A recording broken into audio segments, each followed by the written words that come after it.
Hey, hey, hey, how are you? Welcome, welcome, welcome back to the Rose Garden. Happy Thursday. Oh, it's not Thursday here, but it's Thursday there. Happy Thursday to you. Yes, yes. I'm here in Singapore presently.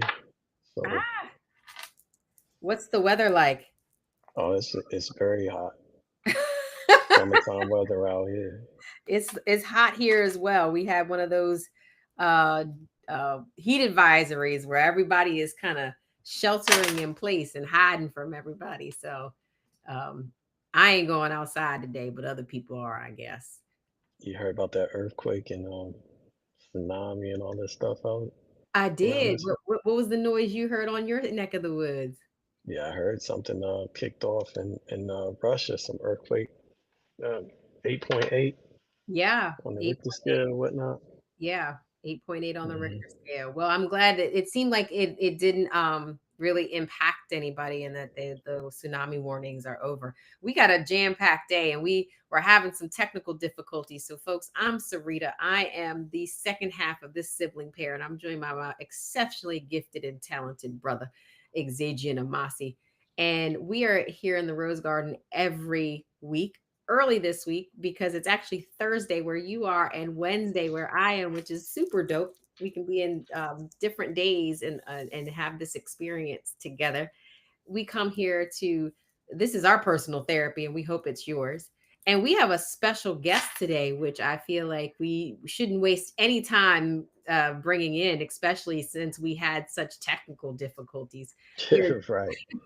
we are joined today by artist, a professional writer and artist, and also a mother and just a dynamic individual. She's the artist and writer of um, Just Right, and she's here to talk about her journey and experience. And I want everyone to welcome Patrice Brown, who is going to share her wonderful journey with us. And we are so happy you are in the Rose Garden because we don't just invite anybody, do we, baby? We don't just invite No, anybody. no, no. and you're in the Rose Garden. You know, Rose was our grandmother's name. We were both raised by our grandmother Rose, and you share that similar experience with us. So thank you for coming, and let's tell the folks a little bit about yourself. All right. Well, first of all, thanks for having me. I certainly am honored to be in the Rose Garden. I'll bring my grandmother with me today so that Rose will be in good company. My grandmother's name, my mother's mother was Essie, and my father's mother was Constance. And I was raised by my grandmother Essie, and she in my life proved to be everything.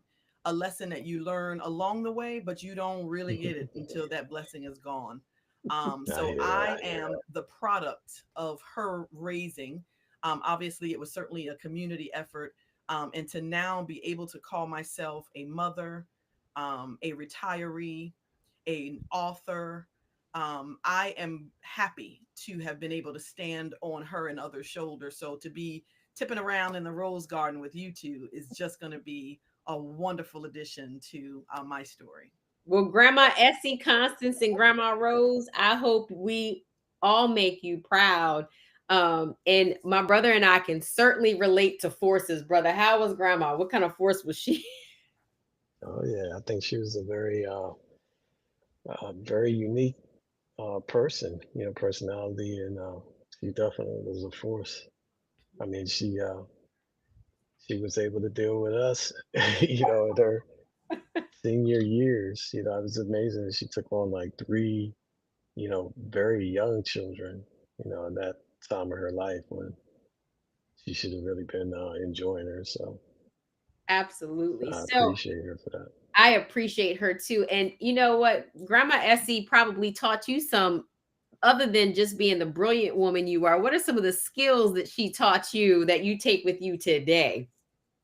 You know, it's funny. I find myself being her. One of the things that I feel like I carry is the voice, in that there are times when the words that are coming out of my mouth are coming from a place that I know is outside of me. And she always talked about how, faith and, trusting in God and kind of letting those things guide your steps. There are times when I go, oh, that was good, but that wasn't me. Um, I definitely know that from her teaching, I'm very much a resourceful person. If there's a problem, I can solve it. If there's if there's a little bit, I can turn it into a lot. She was an awesome cook, as is my mother. So she honestly could make a meal out of just about anything, and it was gourmet. The one thing that I love that she was able to pull off, and I've heard people say this, but for folks who don't get it, they don't get it. How it feels to be poor, but nobody tells you. Right, right, right. Right, You know, right. um, Yeah. somehow we managed to have everything we needed, but she never let it get lost on us that we weren't going to get everything we wanted.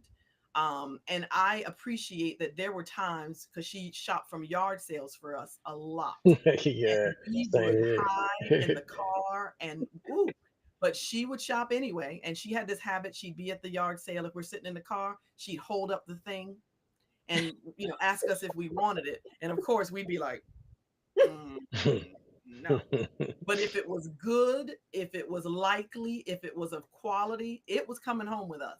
And lo and behold, it wouldn't be until you come home and you say, I need a black skirt for the choir, or I need a white blouse for church. And you would think that that would get you a trip to the store or the mall. Not at all. It would take her a trip to the closet and she'd say, here go one right here. So that habit of always having on hand what she knew you needed or anticipated, I believe that I'm her in that way. And I love those lessons that she taught. That is so valuable. And I love the way we all have that shared experience. That must be something being raised by grandparents where they're going to shop the yard sale in the thrift store and make you believe that you are actually getting a new item, like that. Absolutely. Absolutely. That this was brand new off the rack. Well, Yep. and there's so many similarities between your grandmother and ours. My grandmother was a great cook as well.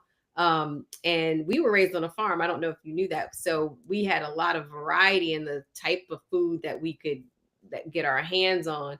I'm not a good cook though. Like the heat of the kitchen is not appealing. And I think my brother told us on one show he think he can bang some pots together, but I ain't never seen him cook nothing that I've ever seen. So tell us what your favorite dish is to prepare and how you enjoy watching people consume your food.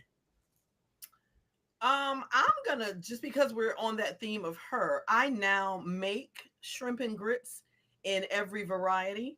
I cannot, I don't think I can recall a time when she actually made grits. I mean, shrimp and grits, I mean. But there was always grits in the house, on the stove, in the kitchen. So that is one of those wholesome, homey, no matter what, it's certainly inexpensive.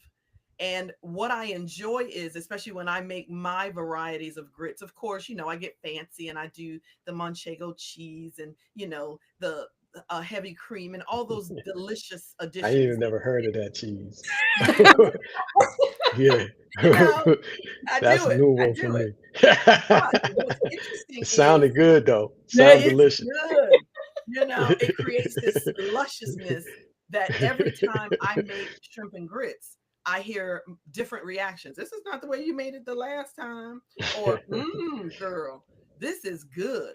But there is nothing like knowing that you poured your heart and soul into something and their happy faces receiving it. So I would say, grits would be that underlining theme that every time I cook a pot, I think about her. Well, brother, I hear invitation coming since you ain't heard none. We ain't never heard nothing about that type of Yeah, I cheese. know. I agree. I I think we need to agree. go invite ourselves to retreat. What is it, Manchego cheese? It's like a Manchego cheese. And again, I use all kinds of new recipes and varieties just because, we're constantly learning. So I'm enhancing what the older people taught me. I know that's right. Well, you know what else is delightful about growing up with grandparents is they get to see us in ways that I guess most grandparents don't get to see us. So, most grandparents don't see us progress through the developmental course and then go and get a boyfriend and then go get straight A's in school. But when you're raised by your grandmother, she's on this track. And I'm a grandmama now. I don't know if y'all know this. I know my brother does, but Patrice, I don't know if you know this. And so I'm not sure I want to be on the dating journey with them little boys because I got my own perception about who's good enough and who's not good enough.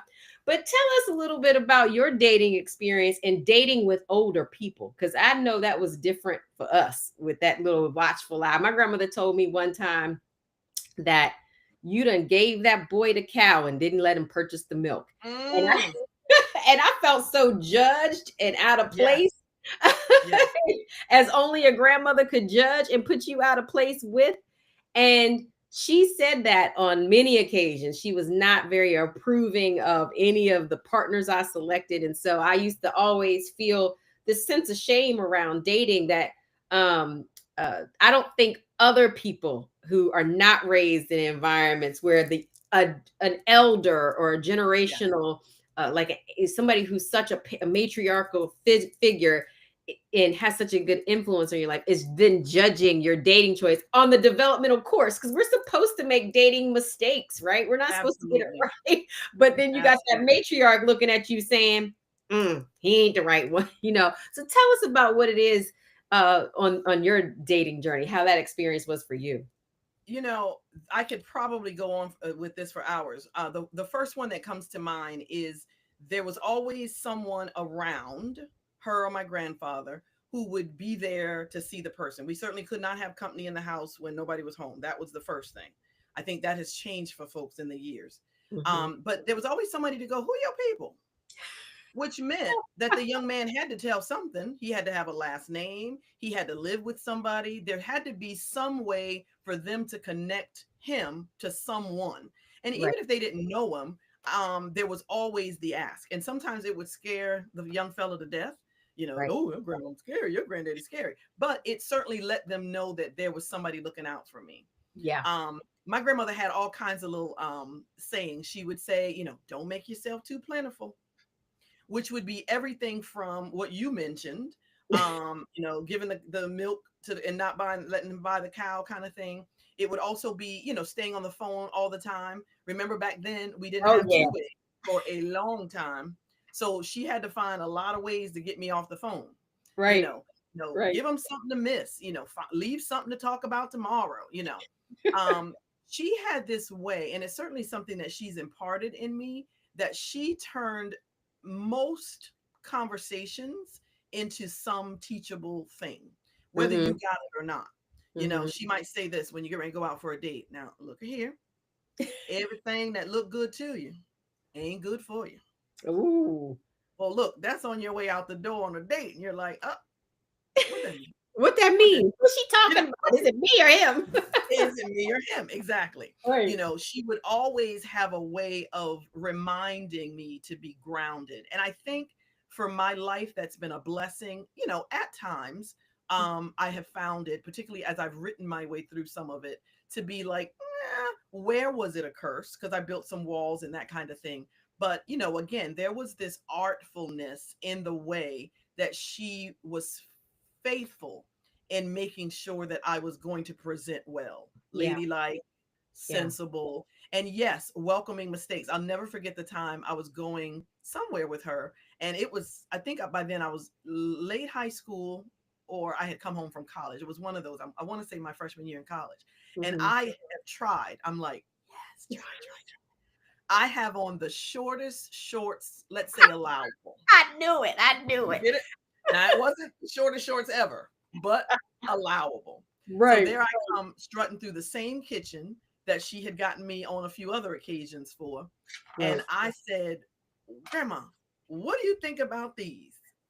And she said, well, I reckon if I had thighs like that, I'd show them. Okay. And I thought, yes!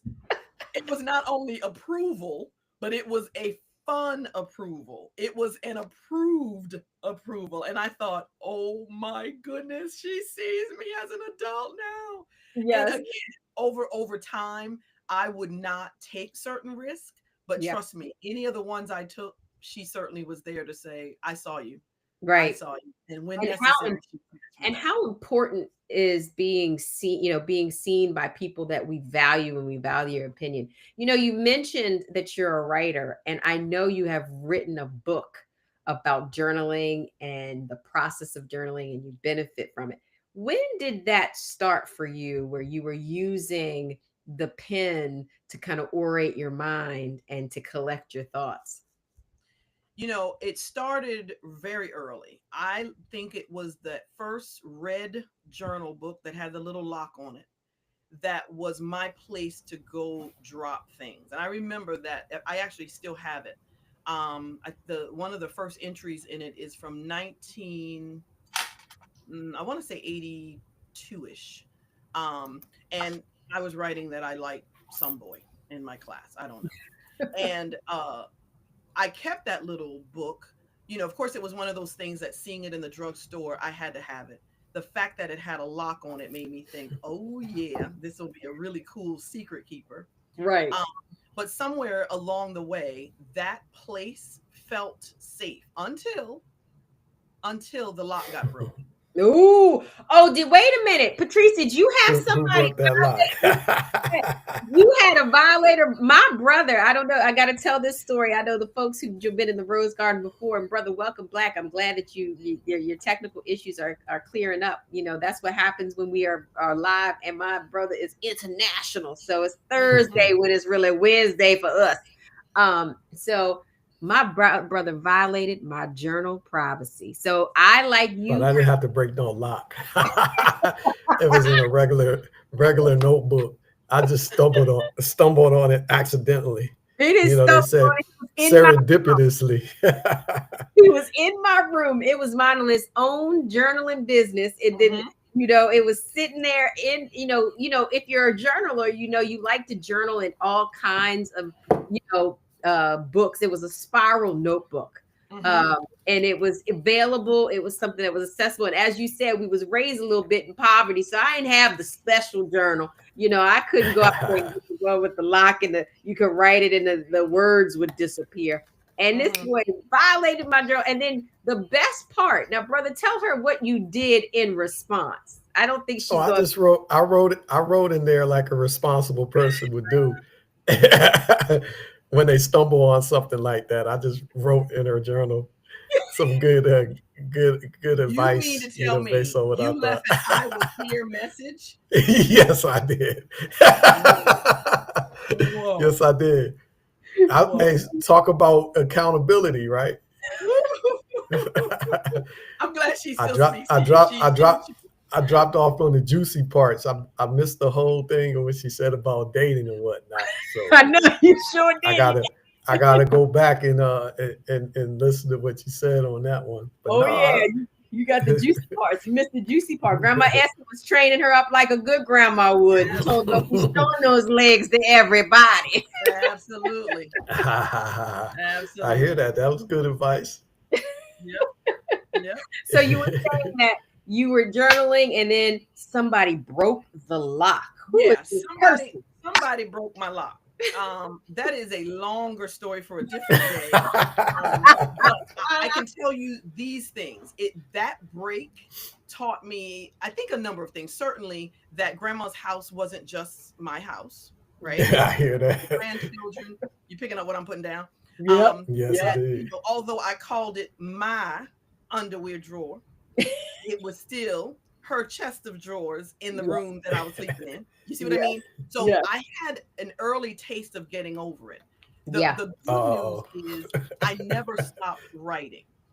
Because aside from the fact that, of course, as a young person and as a teen, I certainly felt a lot of different things. But when I had a pen in my hand and a piece of paper, all is well. Yeah. Because I wasn't having to be judged. I didn't have to worry about being overheard. And for the rest of my life, I've kept doing it. And I have written, a lot of things over time, but where this latest book that I self-published right now came about was it's in the spirit of writing that I realized everything that is at the core of my foundation is there. Mhm. And it's on paper that I am letting myself go, ooh, what? Huh? Yes. I don't think so. And I love that because, again, you can't, as grandma would always say, never let any one person know everything about you. Mhm. Mhm. Well, Any one my, person, not huh? one, and listen, that's on relationship and friendship. She always felt that there were parts of your being that Mhm. needed to be nurtured personally, Yeah. you Well, you know? know And that goes hand in hand with what my grandmother told me, which was always remember that women have lots of secrets. I thought she told you that. I She told me that for fact sure, check that. 100%.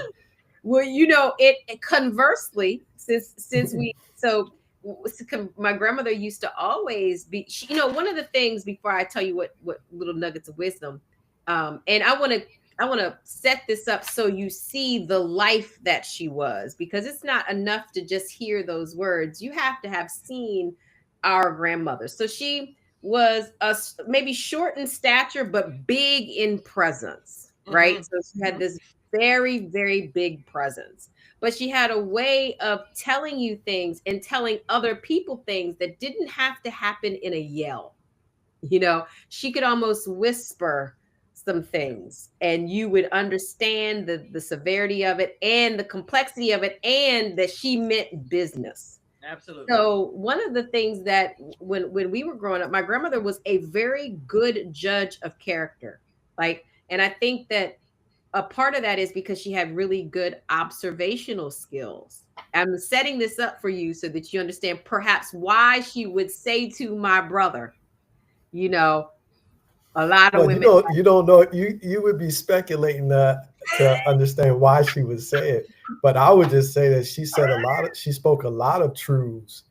Um, and I think My that story though, I our, can our, tell a lot. I'm a, our dear guest I, validated it for us because that must be some wisdom that's passed along, woman to woman. no, Never let one person know everything about you. Keep all these secrets. but what she was trying to do for my brother, I think, is because, as I don't know if I have prepared you for this, but the harem opens up when my brother comes in the room, right? Has been Mhm. since childhood. So I think the lesson she was trying to impart on him was avoid low-hanging fruit, right? That's not what she said. She said, always remember. And I did. I remember everything our grandmother told me. I'm gonna tell you, Patrice, that like you, I see in my day-to-day life, I see the influence of my grandmother on me. And it's like everything that I do in the way that she taught me to do it. You know, Mhm. and the things that she told me, I took them to heart. So that thing I've shared with all my brethren, everybody that knows me, I shared that with them, to prepare them, because that was a jewel that she gave me, which I found to be true, which that's why it struck me when you just said that your grandmother told you something similar, which was coaching a young woman to hold those secrets. Right. And Right. maybe it is a good Coach, thing she for was coaching. Tell him what she was doing, Patrice. Tell her what she was doing. You know, honestly, I think in a way that I didn't understand at the time, she was certainly reminding me to keep some things to myself that weren't fully developed yet. That was the first thing, Ah, because I you see love what it. I mean? At the same time, she was letting me know that some things in life are going to come and go. Men, friends, stuff, people. And if everybody that walks out of your life has all of you to take with them, not only have you, you know, filled them up, you are going Mhm. to be left quite empty. Yeah. And Yeah. in the ways that that is relevant in my own life, there are times when had to ask myself, what is this about? Or what is this, wall for? Or where did I Mhm. get this very staunch philosophy from? A part of that truly is that in getting to know me, not everybody even knows me the same. Yes. Well, let Yeah. me Not ask you guys everybody this knows me. question. well, you girls, instead of saying guys, my apologies. Well, let me ask you girls this question.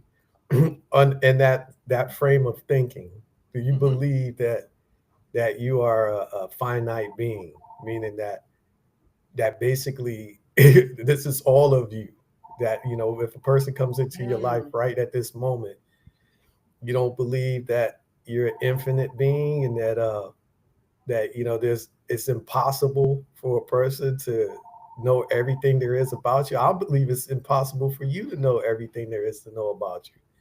Do you discover new things about yourself almost on like a yearly basis, every day, right? So I think every day, even every day. even if somebody did walk out with the manual on who you were when they're walking out of your life, I still don't think that they would have everything there is to know about you. See, you missing grandma's nuggets about the low hanging.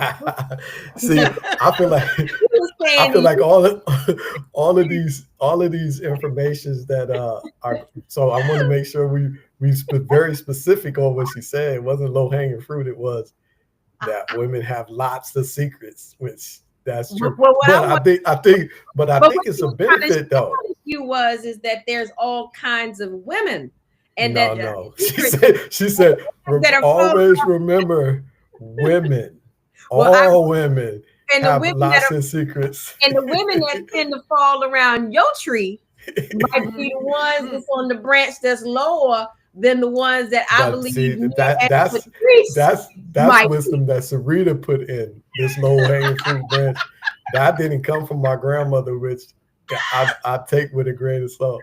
But I'm an observer of grandma, and what I'm telling you is why observationally she had to say that to my brother was because she observed as I that's not true.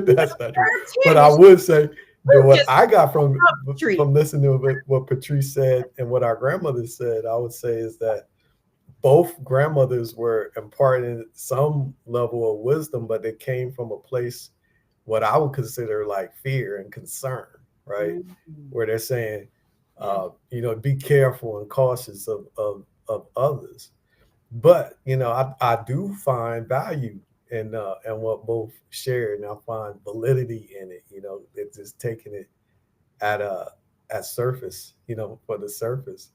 But I was going to ask Patricia, what was her process on, writing the books? Because I know a lot of people have, that kind of thing as a objective or a goal, but they find it hard to, actually see that through to fruition. Absolutely. So how if you've written several, it sounds like in writing is your passion or whatnot. But what's your process of being able to complete that? The simplest answer to you is that I just kept doing it. Long time ago, I wanted to be, I was a rapper, Tracy B, for your information. So, and I started writing poetry. And then in that process, of course, I published one of my first pieces in the Clemson University summer workshop magazine. And guess what it was about? You guys will be like, ooh, corny. A boy. It was about going it was going to the library. Yep. Well, I was wrong. It wasn't about boys. It wasn't violets or blue. I went into this library and I had this whoa experience. And I couldn't get out of the library fast enough to go back and write about it. So the simple answer to that is I kept writing. And then, of course, over time, I would organize things. I've got this little green spiral notebook that I've had since, I'd say, elementary school, that has all my and I have things in my own handwriting from way back then. So if I had to say, this is my poetry book, it would be that one, right? And then in the process, so I'll fast forward through to and almost kind of now. I write a little bit of something most days. Sometimes it ends up being on a sticky note. Sometimes it's on the back of a napkin. If I'm in a conversation with a friend and something that is, I'm going to say profound, if you will, comes out of my mouth, I either record it, or now that my friends who get me say, girl, you need to write that down. Mhm. One, because sometimes even for me, it's the hearing of the thing that is the writing. Because I wasn't thinking it until I was talking to the person, or I Mhm. wasn't Mhm. feeling it until I was aware that I was in a safe place to feel it. Mhm. So I just write. And what I have realized is sometimes I am on a specific track. Like now, my mission is clear for this series. So Mhm. I've got, and I'm looking at them right now here in my office, I've got each of my books in their own binder so that as pieces emerge, I now see them being born.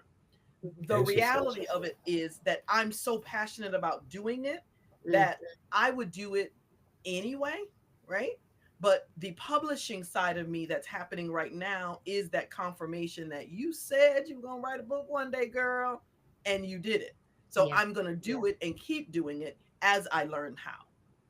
What would Patrice, who was journaling in that initial, part where you said before and somebody broke the lock, tell what would you, the Patrice you Mhm. are now, tell that little girl that was journaling and they broke the lock? Ooh, ooh, ooh. I just had an emotional reaction to that question. I did. I think I would tell her now that you only put a part of you on the page, so don't fret it. Mhm. I think I would tell her to not see that broken lock as a sign to mistrust people, Mm. because what I was going through in my childhood, I recognized was that the journal was a place for me to hide. I had lost my father young. I was living with my grandparents and not with my parents.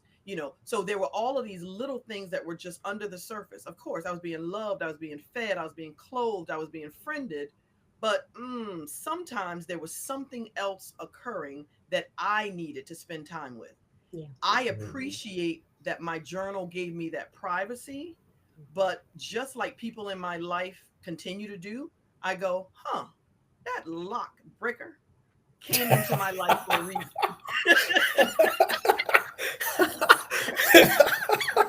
I Hey, love but you know what? It's funny, right? Because I think it's a beautiful thing that God created this universe where there's a balance. There's everything has its opposite. It's like Mhm. I like what you said when you said that sometimes that you can just have a conversation and then things just start to evolve. They come into creation, right? Yeah. And it's like that's the what I consider like the ever expanding creative part, of you. And then I think also in terms of what you said about the distrust, I feel that because I think like a lot of us go through that in some way, shape, or form in the development of our interpersonal connections, right? Right. There's something that breaks this trust down, and then I think that's part of the curriculum of life to it. Yeah. see what you decide to do with that, Yeah. when you experience that. So Yeah. it's I would like to add good to this. hear It's how you one of the express it. things that people who talk to me now that this book is out about this journaling process. I have a lot of different strategies that I teach people because I still, there are moments when I am writing word for word for word what I want to write. And then there are other times that I'm not. And I Yeah. remind people that for me, journaling is in part about the experience. So sometimes I've got a page or two in my journal from the last month that I wrote just what I heard and left the rest of the page entirely blank. Wow. Now, that page may be blank when I get back to it in 2 months, a year, 5 years, but I know why the page was left blank, Mhm. right? I hear that. Yeah. Sometimes I will leave myself a little note about why I'm leaving it blank. You see what I mean? So there are people who have asked me this, like, what if, and this version is really narrow, if you will. And I remind people that if you really use it, before you know it, it's going to puff up because there'll be sticky notes in it. There'll be all kinds of things, but also make it yours so that if I opened it like the lock breaker did to me, if somebody breaks my lock right now, right? One, they're getting the real deal. Well, that's what you get for looking in my journal, right? They also get, I wonder what this means. They may in turn ask so many more questions, but I'm really no longer afraid to let them be what they are, because whatever my legacy is, I'm living it. And look, lucky you, peeping Tom. If you if you Hey, but tribute to you on that you overcome that limitation of fear, of a absolutely, person seeing who you are yeah. completely. Because don't you think it's beautiful when you actually can meet each other? It's funny because I heard this it's kind of like a proverb, right? But I would call it like a dodge or whatnot. But it says that you could live a lifetime with somebody, right? And then Mhm. at the end of the lifetime, you find out that they was a serial killer. So basically, you never knew them. You know what I mean? Right. And sometimes it takes like, devastating circumstances for you to actually meet a person for the first time. And Mhm. Hmm. then and in some unfortunate, unlucky circumstances, after you have met them, like you don't even have the opportunity to learn even more about this new part Absolutely. of them that you learn. So, Mhm. like to me, I feel like it's such a great gift to be able to truly know someone, Yeah. and I think that that gift often doesn't happen, even though we meet or know a lot of people, we don't really know them deeply. Yeah. I agree. So I think it's beautiful that you're able to do that. But I think the point is why you keep calling that person the lock breaker was you weren't ready to give them that gift. They just took Well, it. the thing, just from a psychological perspective, what she's doing in that journal is very personal to her. And the feeling word that kind of plays around in my head every time we talk about the lockbreaker, and I imprint on my own experience of betrayal, is that it's a real betrayal when someone is inside of your most vulnerable space. But I think another point I'd like to reflect with Patrice on is like, how do you allow yourself? I'm a therapist, and many people I instruct to journal, and many people find it difficult. And Hmm. I have lots of reasons and assumptions and can guess at, but how do you allow yourself to be that vulnerable with a piece of paper?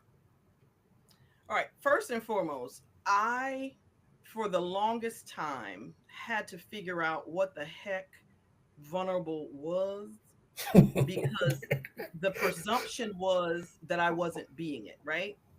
Mhm. Um, so, That you lack the you know, skill. you see what I mean? So Right. part of it is for me knowing that I was myself learning the essence of that terminology, right? But what I think I would encourage people to do is to decide, which is why right now is my title, and it's right exclamation point right now, because I it hear strikes that. you like this. Someone says something and you go, "Ooh, well, you're going to get busy for the day. You're going to forget you heard it. And if you've got a Hmm. pen and a matchbox, jot that down. Yeah. And if you decide, and you could not be a full fledged journaler and collect them like I do, that matchbook back in the wallet that you carry every day could be all the thing that you needed to write ever to transform your life. If it's a Mhm. Bible verse, if it's a saying, you're good. You journal, call it that. Mhm. Well, if you liked it, the next time the urge strikes, do it again. And what you might realize is first time it was on the matchbox. Second, it was on the back of the church program. The third time it was on the back of a notebook. And before you know it, you realize, like I have on occasion, now I got all this here stuff. What am I going to do with it? Itself might become how you begin journaling. But the, Mhm. the one thing I want to remind people about the journaling process, which again, I'm going to eventually move away from it, because writing right now for me is way more than journaling. Yeah. It is soothing. It is company. It is friendship. Like I could go on for a minute. It's so many things. But I believe that what you decide to jot, scribble, draw is so much a part of that, like, whoa, I'm alive moment. That Nah, I if hear you don't that. take the time to do it on occasion, you are missing out on one of life's easiest joys. Because sometimes, literally, it is that staring back at you word that you're like, I said that. I wrote that. I meant that. You see what I mean? I connected I that. agree. I agree with you on that because I would say that it's a really cathartic process, right? Because in my own personal experience, I guess all my life, because of the way we grew up, I always envisioned myself being with one woman and having like a big family with her, like 5 kids and all this stuff in a good life. And obviously, my situation ain't turned out like that. But for my very first born child, when I realized that, you know, that I had to break the situation up, that was really a big challenge for me. So I Mhm. actually, the way I sorted that thing out was journaling, basically. So writing Yeah. down all the reasons why it was a problem to me. Mm. So it was a lot of things, like uh, all the typical stuff a man you would think a man would say, like, I don't want no other man around my daughter. Hmm. I don't want this, and that, and all that. And I start dealing with each one of those things I wrote down. So like saying, well, if you don't want no other man around your daughter, I thought about, well, in our life, our grandmother was married to a man that wasn't our DNA grandfather. And he Hmm. raised us, and he was the best grandfather that he's pretty much, like, I would say, the only grandfather that I recognize. And I said to myself, well, what if my daughter had that experience where she had another man in her life that loved her like that? Would I Yeah. want that for her? Without my own selfish feelings, I was like, yeah, I would want that. So I dealt with each one of those things in that kind of a way till I got to this point where I'm like, it's okay for this to happen, you know. Yep. So that helped me. That helped me deal with a very life altering situation, for And Yeah, multiple I people that was actually attached. want to do a bit of work with men and journaling. I met a wonderful young man when my book was released, and he was so willing to have the conversation with me. He just didn't have time. But he asked me, he says, what if what I write, I don't want anybody to see it? I said, well, you're talking to the person who doesn't have years of journals. Some of them are gone. If I have them laid out on a shelf, there are periods where there is nothing written. yeah. Some gaps are because I didn't have time, life was happening, and then Mhm. other gaps are because I pulled them out like this and said, you got to go. Right. But I'll share this as an exercise that I recently have been doing with people because it happened to me, and it was amazing. I was going through a thing. Look, I better not tell what the thing is for the listeners' sake, right? Right. So while the stuff like your situation was going through my head, I was like, all right, deal with it, deal with it. And I took out a piece of paper. And when I tell you I had it on and out with that piece of paper, I wrote Yeah. side, upside down, in the margin. Ooh, I mean, when I tell you everything that I wanted to feel and think or didn't think I thought came out on that piece of paper. And when I saw it, it looked like a hot mess. But look, this is what I did with it. Oh, hey, and crumpled it up and put it in the trash. Right now, the Yeah. truth is, I didn't need that in my journal book. Just so you know, it wasn't going in the one that is glued together. But a day or two later, knowing myself, my office, I go back in the trash can and I take it out. And I chuckle because I go, what is this saying? When I looked at what I wrote, it was so true day 2 and 3 that I said to myself, and I talk to myself in third person, don't judge me, right? I said, Patrice So, Brown, good for you. You see what I'm saying? Patrice Brown, good for you. And in the discovery of what was on paper, I yet to date have mentioned what I discovered on that paper to anybody. So, what I would say, even in a case like yours, where you have that moment, man, what you figured out, nobody needs to know it. You know, it's okay to rip it up. And for Well, those type of journalers, I'm saying right now anyway. I'm with I Eric. so support and endorse what you're saying. But I would say this though, that no matter what you do, everything that you do is going to come to light no matter what. It's like I feel like I feel like there's a divine spirit inside of us. Like if the creator is a part of everything it creates, then God is in all of us and everything. And it's an observing spirit, right? Or presence. Absolutely. And that observing presence is nothing hidden from it, No. and as a result of us all being connected through that divine presence, we all know everything. So nothing ever is hidden, even though it's Even though we think temporarily private. Mhm. Because in the case of the thing that I did, other people did stumble on it. You know what I mean? That like you said, lot breakers came and got me. You know what I mean? So what comes around goes around. And that's, I love that about the justice of the universe. Patrice, because I want to get into, we really talked about how journaling has helped you express. Talk about some of those hardships in life that you've used, not only journaling, but this way. It sounds like you were discovering self through this process to navigate what I'll call this Black superwoman experience, that we're expected to kind of put our head down, grit through all the challenges of life. And people don't want to see our weakness. Tell us No. about that. Woo. I'm thinking of 2 times, and again, I'm sitting with a full view of my journals, and incidentally, some periods look the same. The books look the same, and they literally look like a series on the shelf. Mhm. One time I was an educator, and I had moved into leadership around the time when my grandmother died. Mm. I was a new mother, and when my grandmother died, if I were truly without faith and absolutely the weakest human being on earth, I could have gone with her. And Mhm. I think I thought at times, with if it weren't for my son, that would have been fine with me, right? Mm. So in the moments where I literally, and he was, what, 3 or 4 years old, he didn't know, he had to be my priority, but I was only doing life about half an hour at a time. Mm.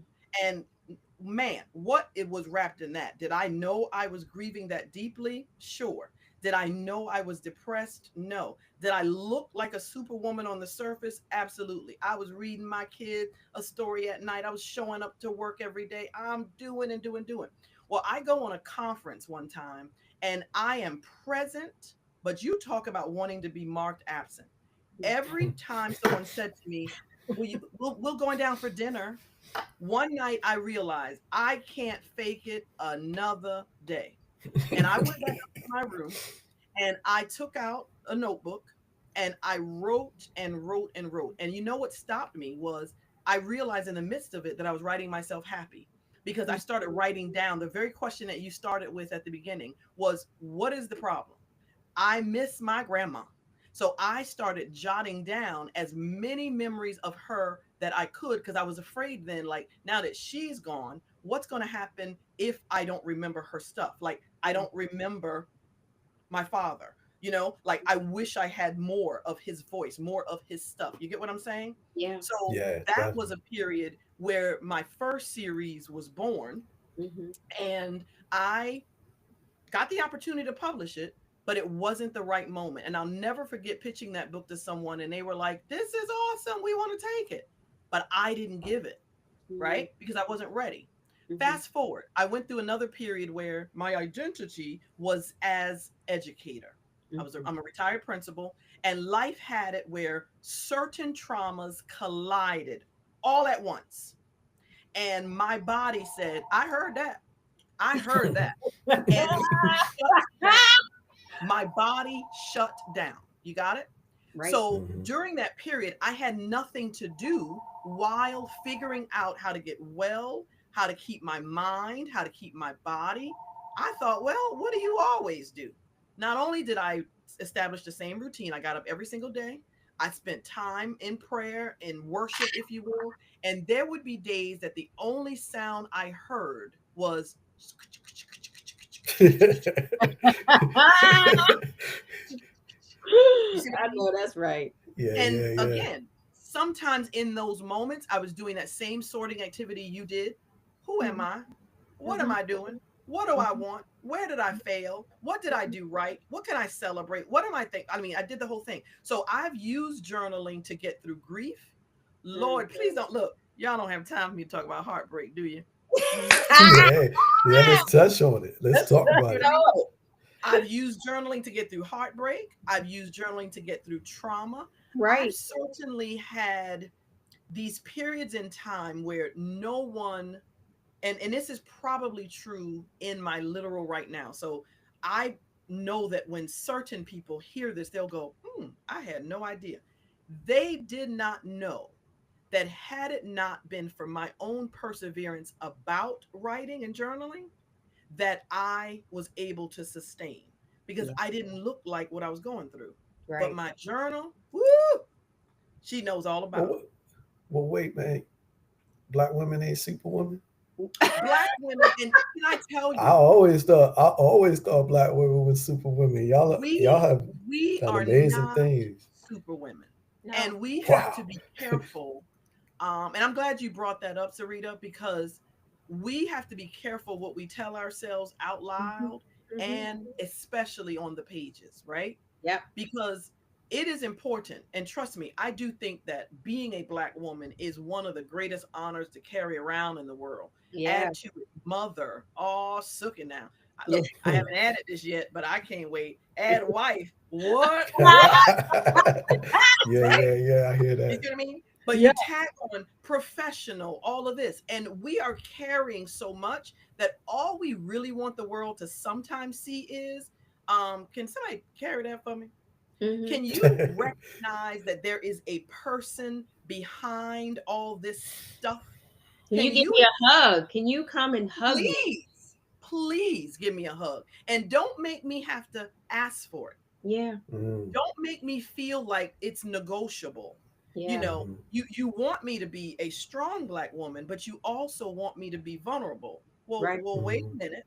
Right. I can be both, but I promise you, you won't notice one or the other. Right. You would I still hear see that. me as the thing you've labeled me, although I am showing up as something else. Yeah.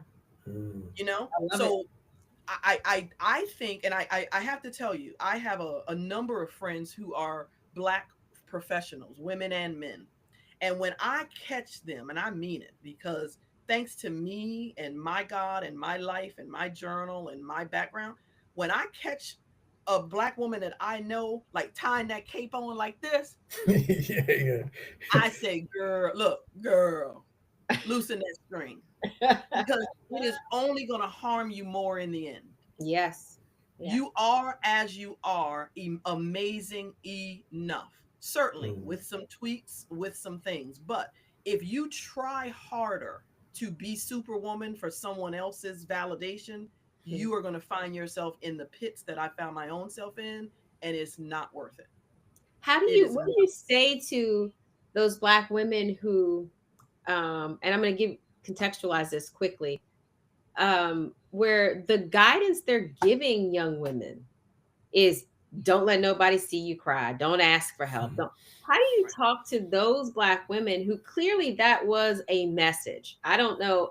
That wasn't my message that my grandmother gave me. But what I will say is my grandmother gave me rules to live by, like be disciplined, be principled, have integrity, do things with a great level of skill, things like that. But I don't know.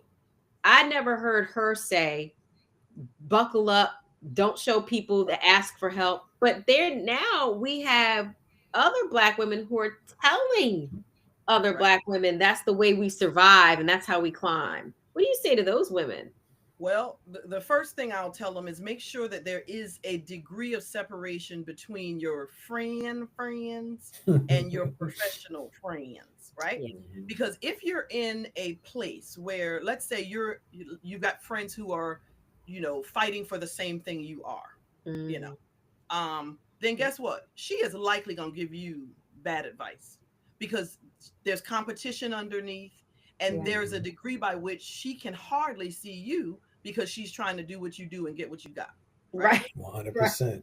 Right. Okay. 100%. The other part of that is knowing the difference in the nature of your friendships and who you share those parts of yourself with. You see how that comes back full circle? Mm-hmm. Because when I am talking to a friend who I know is amazing and smart, of course I am talking to her like she's Superwoman, but I'm reminding her that she's breakable. Mm-hmm. So I say, take the day off if you need it. If you are telling yourself that you're not okay out loud, don't think that everybody else around you isn't going to suffer the consequence for it, either by way of your attitude, the way you respond to them. So you're going to end up being something that they don't like anyway. We know those labels, right? So we know those. So even when we're doing the Superwoman thing, we're still not being seen as earnestly as we're presenting, right? And where do men get in? Like, if you're a Superwoman, where do we put the man? Exactly right. Exactly right. And Well, again, I mean, as I a think single there's a woman, I have a whole, I dare not call that a series. I do have a book it is, that I've written just about that. And believe it or not, it's an illustrated adult coloring book. Okay. That I wrote That's what's about up. that and literally drew it as I'm talking to myself about what you just said, right? Yeah. And what it made me sit and do was, all right, look, single Black woman. The reality is, what would I do with a man if I'm such a superpower all by myself? At the end of the day, it's those little creases and crevices that even though nobody's in them, we need to leave room to fill them. Because if we don't, 100%. we will be so hardened by the time he gets here. Look, do y'all hear the pot talking to the kettle? Look at it. I profess with my mouth. You know what I'm saying? So it's in these moments where, again, because you guys are recording this, I'm glad I wrote that down. Well, you know, I feel you on that, because I put that into to action, right? Because one of these days, in my own self-awareness process, I looked at I just looked at my current living situation, right? And I was like, well, if you don't never plan for having nobody significant in your life, you know. Yeah, even in my closet, right? I was like, man, I got like 2 closets and it's all filled with my stuff. So then I said, okay, well, if I really want to make space for somebody, I need to make some space in this closet for somebody to put their things in there. You know what I mean? Mm-hmm. Even though ain't nobody putting their things in there right now, I was just like, technically speaking, I need to make space. You know? Yes, you do. So I love that you said that. Well, our time goes so fast, and I cannot end our session without a real getting to know you opportunity. And since we are ending on about relationships and we have warmed the pipe so that she is ready to talk about relationships, this is for just Patrice today. Normally the game I spread around, but these questions are just for you. So I'm sure you've played Would You Rather. This gives our audience a time opportunity to know you better. But this is Would You Rather with a twist. And thankfully, I know you and I know your heart, and I know you're trying to attract that right valuable man. But I was watching the Instagram, and it took me down a dark path. It took me down this path where they was playing Would You Rather with the Gen Zers. Okay. These questions came, and it was Would You Rather dating edition. And I was floored about the answers that they were given. So this is going to be very, very hard. This is not for children. Y'all turn this down. If you got babies in your car, you're listening. Because it's another lot breaker. Another lot breaker question. I'm not gonna start with the one that punched, but I'm gonna give her. But we got one that punched, and I was surprised. I was shocked at these little babies, the way they were conceptualizing what they would rather have. So the first one is, would you like brain over brawn? Or brain or brawn? Sorry, brain or brawn. I'll take brain any day. Tell me why. Because look, if he got the sense enough to have brain, he got the sense enough to build some brawn. Just saying, sometimes brawn is that empty vessel. Remember, I told you my grandmother said everything that look good to you ain't for you. Mhm. You can only stare at a vase for so long. Okay. And then you ask what this thing for? You put flowers in it? Is it breakable? Can I touch it? So yeah, I'll take brain any day over brawn. Okay. Now we get into the real truth. Would we like black or would we like white or other? You know, I have to say, I've had to think about this a lot in my life. I would not discriminate if he was number one, brain and the like, right? But I want to spend my life with a black man. One, my daddy was one, my stepdad is one, my brother, who is probably the best version of someone loving me unconditionally as a dude and like knowing how to do it. Yeah, That I've ever met. So I'd be remiss if I picked anyone that didn't look like him. Now, I hear that Cupid has an arrow, so whatever you shoots me in the and you know, I feel you, babe. Wherever that love, you gonna drop. And I well, you ain't gonna have no control either way. Because once you get hit by Cupid's arrow, you're struck dumb. No, let me tell you something. It depends on what kind of bush you getting hit by. If the fruit is low, don't go for the fruit that's low. I'm still trying to pass down grandma's lessons to my brother, whom I will say. No, you mean your own lessons. That's not grandma's lessons. Grandma told me the right lessons. Stay in the garden with him, girl. Stay in there.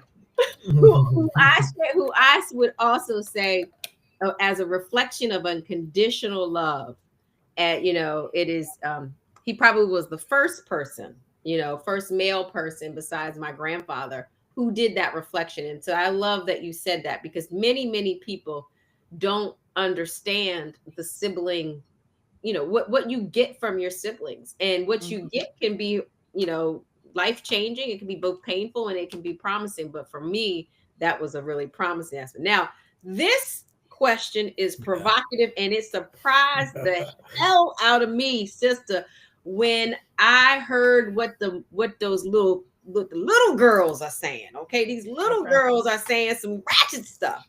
Okay, does size matter? That's the big question right there. This was not a would you rather. I can't put the would you rather in how they did it. They were so nasty. I said, oh, girls, we all over there too. All right. Well, as I mentioned, grandma always taught me to be proper. So first thing I'll say is, no, it doesn't matter what size his car is as long as I can get in. Okay? All right. So it does matter, man. Hey, somebody done dropped the mic on that question. Listen, you made me drop the mic. You made me drop the mic. Uh-oh. That is so funny. That is so funny. No. Hold on, guys. That is so funny.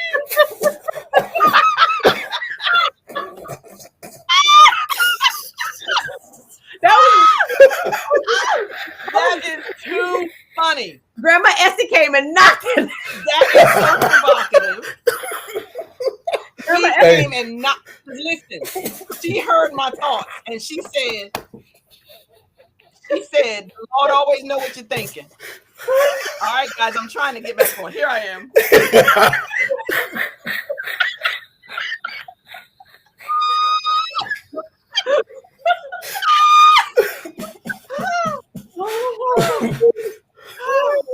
Well, ain't no better way to end.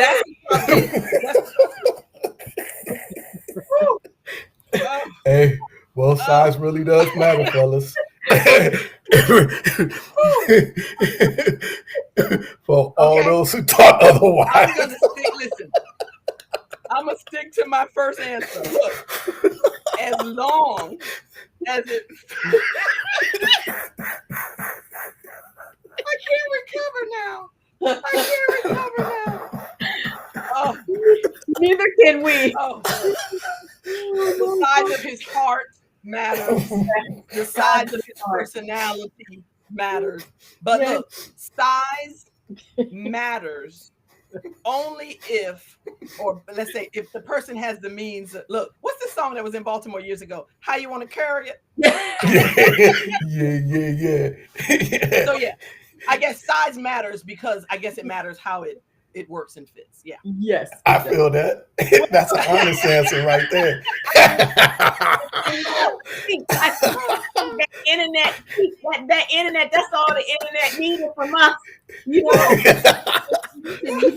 that's why it caught me on that Instagram when I'm, late at night and I'm supposed to be sleeping and I'm listening to these little girls talk about all this and I'm thinking, whoa, Lord, and I will let you know that the young generation, it's not just size, that matters. It's like, quantity, girl, all kinds. Oh God, these poor boys, they in trouble. They are in trouble. These girls got a formula, they're like, it's gotta be this, this and that. And I'm like, girl, I don't even know if I met something like that in my I was gonna say, have you even seen it in your lifetime? Right. Hey, So, they're not super women anymore. No, they're not super They're women not. at all. They are definitely, they're changing the game, which, these old broads, we got a lot to learn because we have, even though we're advancing and we're growing, I think the cost is evident. Right. We've reached burnout. We've gotten broken situations. Lots of people are single. I'm happy to be married, but I have so many wonderful friends like Patrice who are not in that. And it was because of this kind of idea that we had to kind of grit and grind and work and take care of ourselves, where we neglected that part of ourselves. And so what I will say happily about these young little girls is that that's not what they're ready to sacrifice. They want some dingling in their life and they want to well, they don't care about the stuff, because I would say, like, out of us 3 siblings, only one of us has been really married for real. Mm-hmm. So I think at the end of the day, this is a bigger problem for our community. Yeah, that definitely needs to be you guys touch on something, and I'll add this very quickly, and that is one of the things that, and particularly with regard to relationships, I've listened to myself, the spoken and the unspoken. And one thing I've discovered is, too, it is important what we tell ourselves. Mm-hmm. And, once we tell ourselves, the classic stuff, they need to be, tall and handsome and this and that. But once we start to really qualify persons based on our own making, we're doing God's work and we need to stop. But we're also tarnishing the reality that when we see good, we won't recognize it. Right. 100%. And, I know as a nice, strong Black woman that I have probably more good qualities than bad ones. Perfect, I am not. Mm-hmm. But if someone's looking over my shoulder for someone taller, lighter, some version of superficial that I am not, I'm like, look, all right then, mm-hmm. you are missing out on what this is, be it simple, And then grits, girl, you're missing out on that grits and that mahogany. Well, that's because she's hiding these volumes of herself. You know what I mean? Because I think if a person's able to read more of those sheets, then because one secret I would say that if the advice I would give to women is that men make decisions on a woman they want to be with based on virtue, and it's like hard to see virtue in a woman until there's a catalyzing event that gives her the opportunity to prove it. You know what I mean? Mm. So, but that takes time. Like time and experiences with a person. Okay, look at you sharing. Who told you that, brother? That just comes directly out of experience. Like right now, if I see 100 different women, they all just the same to me. They're just women. Mhm. But but the one that stands out is one that demonstrates virtue that Mm. that I value, and then also that it's a real virtue because it's something that happens under stress, under real pressure. Because Right. I really Mm. believe your true self comes out, during those types of times. So Right. when you can observe a woman in that way, and you look at her and you could say like, fundamentally, she's really compassionate and kind, or Right. she's very warm and embracing, or whatever it is Yeah. that you really you value, then a man gonna be drawn to that. But he got to be able to see it. Yeah. So you, yeah, I hear that. Absolutely. Well, Patrice, we are so honored that you joined us in the Rose Garden. And boy, brother, did we take a lot home with us today. yeah. We went in some deep waters, and we got some conjure some spirits up. Yes, you did. Had Yes, you some did. reactions. In the room, Grandma Essie was in the room. She said, Patrice Brown, I did not train you like Exactly. Look, she probably said, "Look, don't you speak on such a thing." So we are thankful for your time. And Patrice, why don't we let you do the last word for our guest today? Well, as this conversation showed, it is so important, one, that we have authentic conversations with people we care about on topics that are of interest and on things that matter for our personal and our community.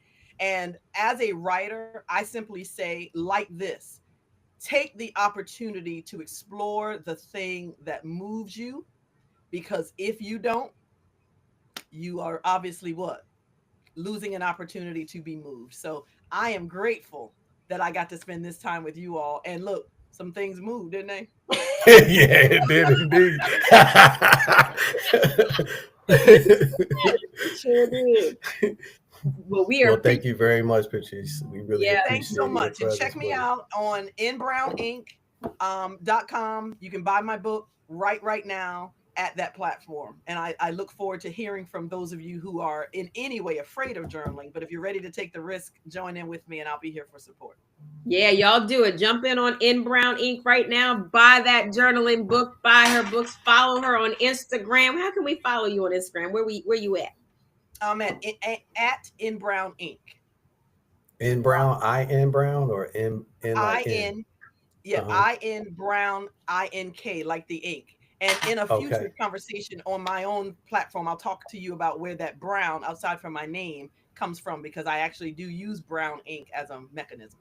Oh, Interesting. Okay. interesting. All We right. appreciate all of you who have joined us today, and we hope you meet us here again on my brother's Thursday, and this is our Wednesday. When are you getting back on our side of the planet, brother? I'm in the middle of August, so I'm gonna In the be middle. out here for a while. Yeah, so we may Yeah. be making some changes, but we are so thankful that we can connect each week with you all, and we are thank you for joining us in the Rose Garden. Bye for now. All right. Bye-bye.